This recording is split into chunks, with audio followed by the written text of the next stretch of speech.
सोच बदलो, जीवन बदलो। रामू एक छोटे से गांव में रहने वाला गरीब आदमी था। वह हमेशा अपनी किस्मत को कोसता रहता और सोचता कि उसकी गरीबी का कारण भगवान की अन्यायपूर्ण मर्जी है। वह दिन भर दूसरों की आलोचना करता, अपने हालात को दोष देता और मेहनत करने से कतराता। पुरानी सोच, संघर्ष भरा जीवन। रामू की यह आदत थी कि वह अपने दोस्तों और परिवार वालों से कहता, हम गरीब लोग चाहे जितनी मेहनत कर ले कुछ नहीं बदल सकता। अमीर लोग अमीर होते जाते हैं और गरीब लोग गरीब। इस सोच के कारण वह कोई नया काम शुरू करने की कोशिश भी नहीं करता था। उसकी फसलें अक्सर खराब हो जाती क्योंकि वह समय पर खेतों की देखभाल नहीं करता था। उसकी पत्नी और बच्चे भूखे रहते, लेकिन वह हमेशा अपने भाग्य को दोष देता। एक प्रेरणादायक मुलाकात। एक दिन गांव में एक सेठ आए, जो पहले उसी गांव के थे लेकिन अब एक बड़े व्यापारी बन चुके थे। रामू को ये जानकर बहुत आश्चर्य हुआ। उसने सेठ से पूछा, आप भी कभी गरीब थे, फिर इतना बड़ा व्यापारी कैसे बने?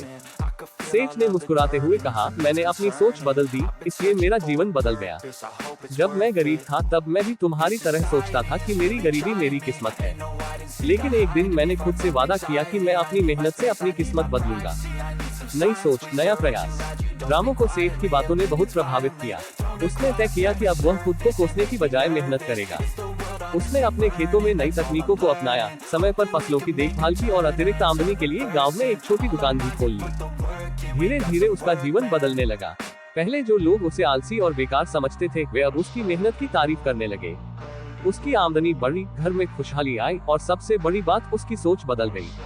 अब वह कहता, अगर इंसान मेहनत और समझदारी से काम करे तो कोई भी परिस्थिति बदली जा सकती है। रामू की कहानी हमें ये सिखाती है कि जीवन की परिस्थितियां चाहे कैसी भी हो, अगर हम अपनी सोच बदल लें और सकारात्मकता के साथ मेहनत करें तो हम अपने हालात को सुधार सकते हैं।